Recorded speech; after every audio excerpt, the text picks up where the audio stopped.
तो दोस्तों हम बात कर रहे थे आधुनिक कला के जो कलाकार थे और उनके जो संगठन थे प्रमुख। तो पहले संगठन के बारे में हमने देखा जिसका नाम था कलकत्ता कला समूह। तो अब देखते हैं कलकत्ता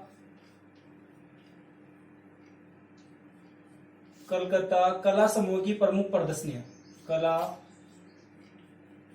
समूह की प्रमुख प्रदर्शनियां।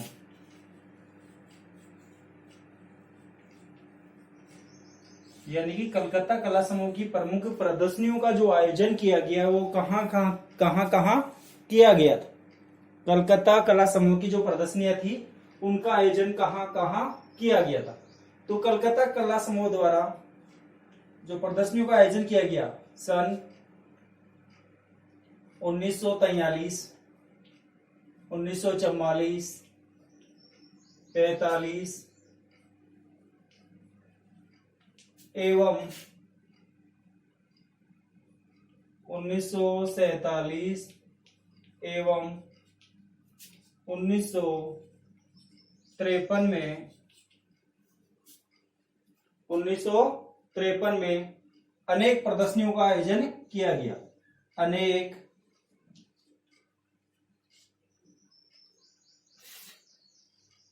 प्रदर्शनियों का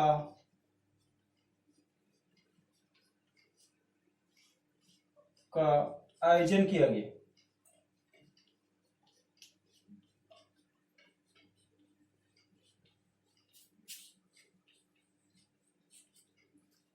आयोजन किया गया यानी कलकत्ता कला समूह की प्रदर्शनियों का आयोजन कब कब किया गया ये पूछा जा सकता है।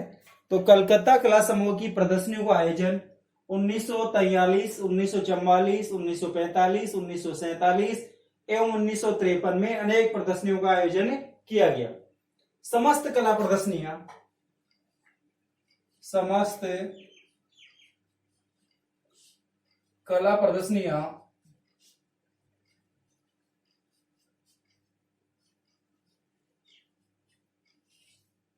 सफल हुई।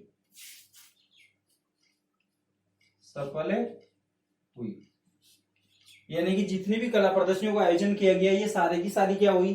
सफल। सारी की सारी क्या हुई? सफल हुई और इन्हें प्रशंसा भी मिली। इन्हें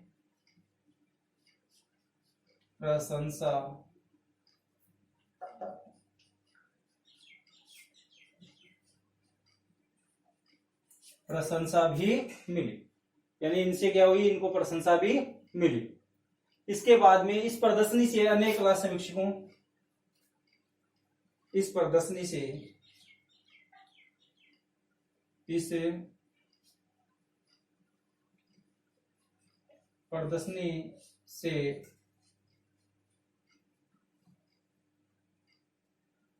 अन्य कला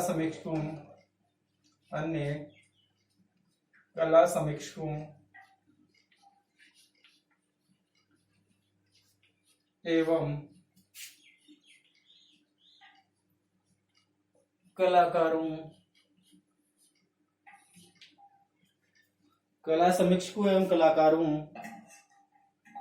को प्रोत्साहन मिला।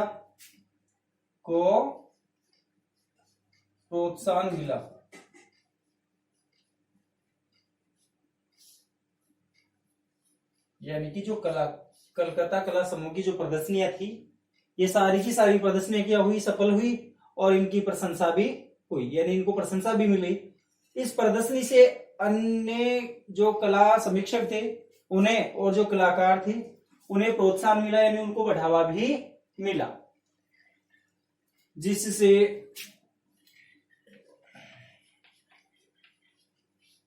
अनेक नवीन कला संगठनों का निर्माण हुआ।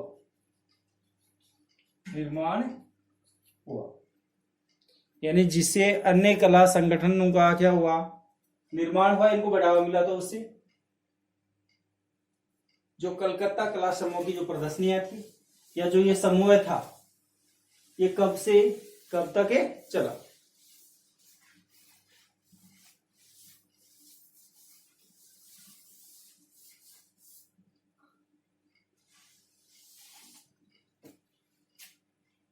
तो देखें, यह समूह है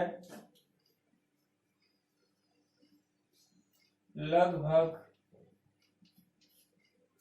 यह समूह लगभग 1943 से 1953 तक, 1943 से 1953 तक अखिल भारतीय स्तर पर, अखिल भारतीय स्तर पर यह समूह है लगभग 1943 से 1953 तक अखिल भारतीय स्तर पर आंदोलन चलाने में सक्रिय रहा। अखिल भारतीय स्तर पर आंदोलन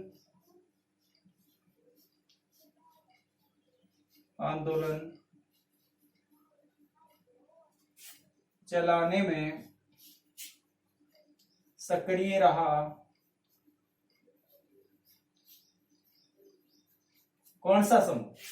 कलकत्ता कला समूह। यानी कि जो कलकत्ता कला समूह था, जो कब से कब तक चला? 1943 से 1953 तक, जो अखिल भारतीय स्तर पर आंदोलन चलाने में भी क्या रहा? सक्रिय रहा। 1953 के बाद में, 1953 के बाद में इसकी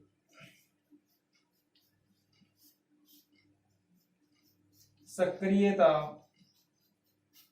कम हो गई,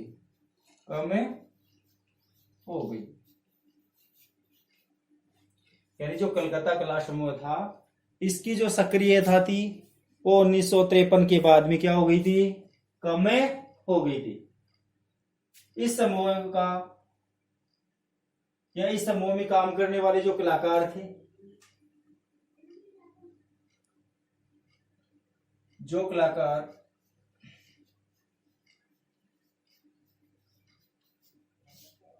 इसमें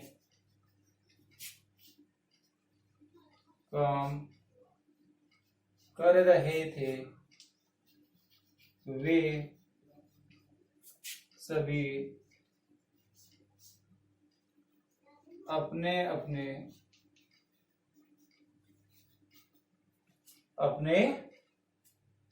अपने स्तर पर कार्य करना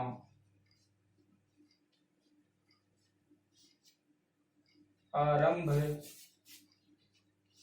कर दिया।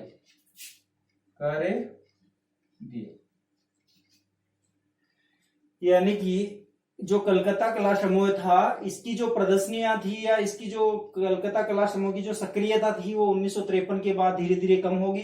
और इसमें जो कार्यरत जो कलाकार थे या जो सदस्य थे, वे सभी अपने अपने स्तर पर कार्य करना आरंभ कर दिया सबने। कब? 1953 के बाद में। नहीं तो 1943 से 1953 तक सभी लोग एकजुट होकर इसमें क्या कर रहे थे?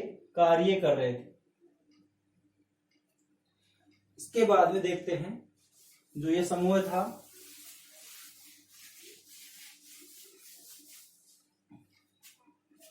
इस समूह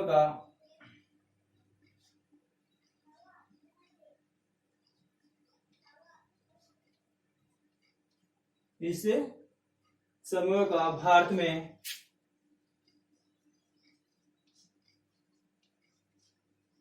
अंतरराष्ट्रीय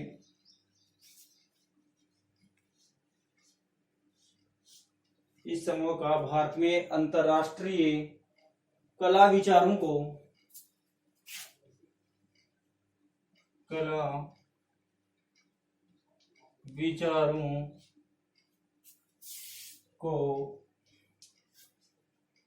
विकसित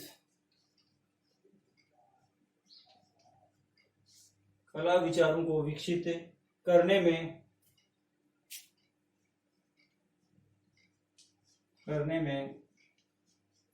विशेष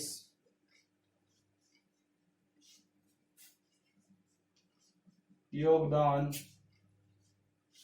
रहा। यानी कि जो कलकत्ता कला समूह था, ये भारत में अंतरराष्ट्रीय कला विचारों को, भारत में अंतरराष्ट्रीय कला विचारों को विकसित करने में विशेष योगदान कौन से संगठन का रहा? कलकत्ता कला समूह नामक जो संगठन था उसका विशेष योगदान रहा। इसके बाद में बात करते हैं, अगला जो संगठन था आधुनिक कला व कलाकारों का। आधुनिक कला व कलाकारों का जो अगला संगठन था, प्रोग्रेसिव आर्टिस्ट ग्रुप, यानी कि पेग कह सकते हैं। पेग नामक जो संगठन था, पेग का पूरा नाम था प्रोग्रेसिव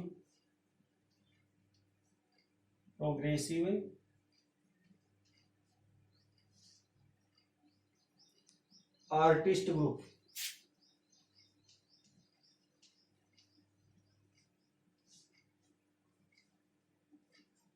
प्रोग्रेसिव आर्टिस्ट ग्रुप। अगला जो संगठन है पेग। अगला जो संगठन है क्या है? पेग।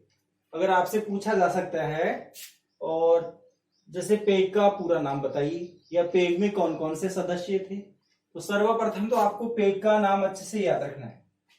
पेग का पूरा नाम है प्रोग्रेसिव आर्टिस्ट ग्रुप। पेग का पूरा नाम क्या है? प्रोग्रेसिव आर्टिस्ट ग्रुप इसका नाम है। पेग का पूरा नाम क्या है? Progressive artist group.